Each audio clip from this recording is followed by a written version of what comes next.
Hi, my name is Daniel Brick. I'm going to discuss constructivism with you today.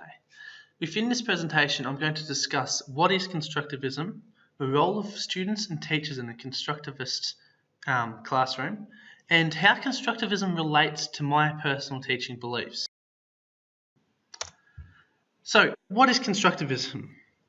Constructivism is a theory that states learners relate new information to their previous schemas, their knowledge they already have. And this relates to the classroom as all students have knowledge. Now, we as teachers just need to find a way to connect that knowledge to what they already know and relate it to the world.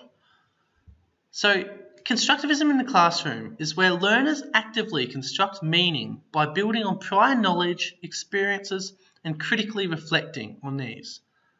Some key points of constructivism are the students are actively involved in learning. They're not sitting there passively being dictated at. They're going out there, they're learning themselves, they're researching what interests them, certain aspects of it. And in a constructivist classroom, the learning is social. It's not all group work. However, even when working independently or in pairs, there's some sharing of ideas, discussing with other students, and just getting strategies from the people around them. So what is a student's role in a constructivist classroom? First off, challenging pre-existing beliefs and being able to accept that they are wrong. So this seems strange. I'm saying we have to base our learning around students' current beliefs or previous beliefs and put new information into them. And now I'm saying these beliefs have to be challenged. What I'm saying is not our beliefs are correct. We alter situations to see ourselves differently or to understand the world. But with all new information, we have to then change those beliefs to fit the information, presuming it is correct. So with new information, we use it to challenge the beliefs that we hold. Next, I've got metacognition. Metacognition is the understanding of your own thought process, how you think. And this is important for students as it enables them to reflect on their understanding of what's being presented. If they're being taught a difficult subject and they reflect back and go, I understand this because it relates to this, that is successful metacognition, exactly what we want in constructivism. So what's a teacher's role in a constructivist classroom? It's often misconstrued that constructivist teachers are lazy, the students do all the work, they do all the learning. This isn't true. While the students are playing an active role rather than being passive, it's the teachers who facilitate this role, who enables them to successfully do this. A teacher has to be a guide. They help connect the new ideas with their pre-existing beliefs, and they answer any questions that the students have. The teachers provide the scaffolding for the knowledge that students are building.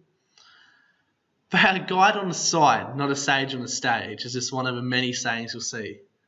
We don't have time for zone of proximal development, but just quickly, in the yellow there, that's where students' knowledge already is. In the green is a new information, and what we want is to use that yellow to integrate into a green using colours on point. So what are some advantages of constructivism in this classroom? So constructivism requires a higher level of thinking, a deeper understanding by a student. They can't just take a note, write it down, and just repeat it over in their minds. They have to take the information, relate it to themselves or the world or something around them. And to do that requires an understanding.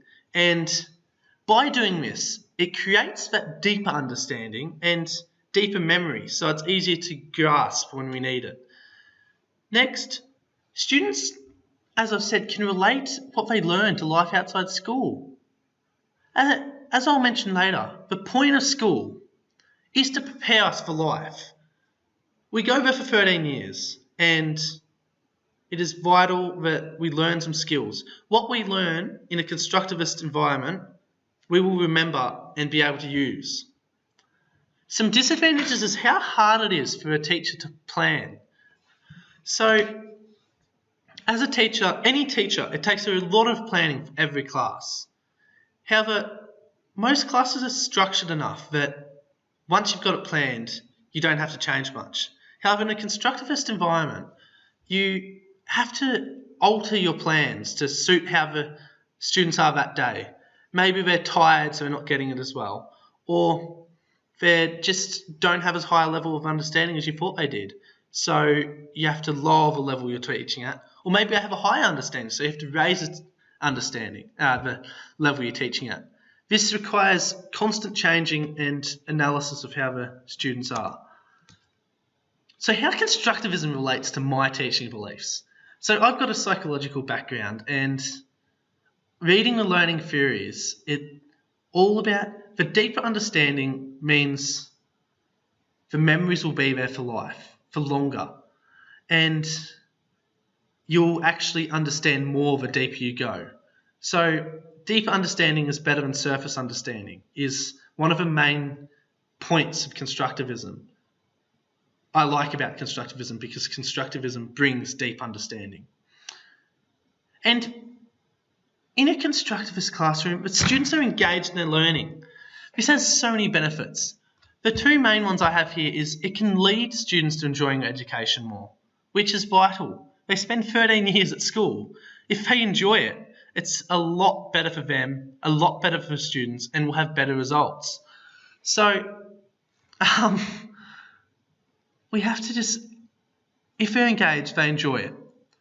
And if they enjoy it and they're engaged, they spend more time doing independent study, which means that they gain a deeper understanding and their work's going to be of better quality.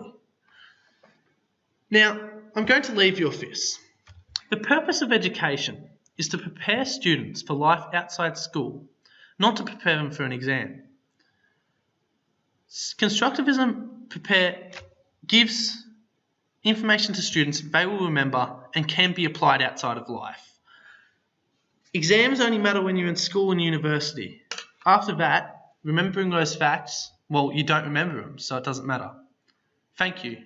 Have a good day, and goodbye.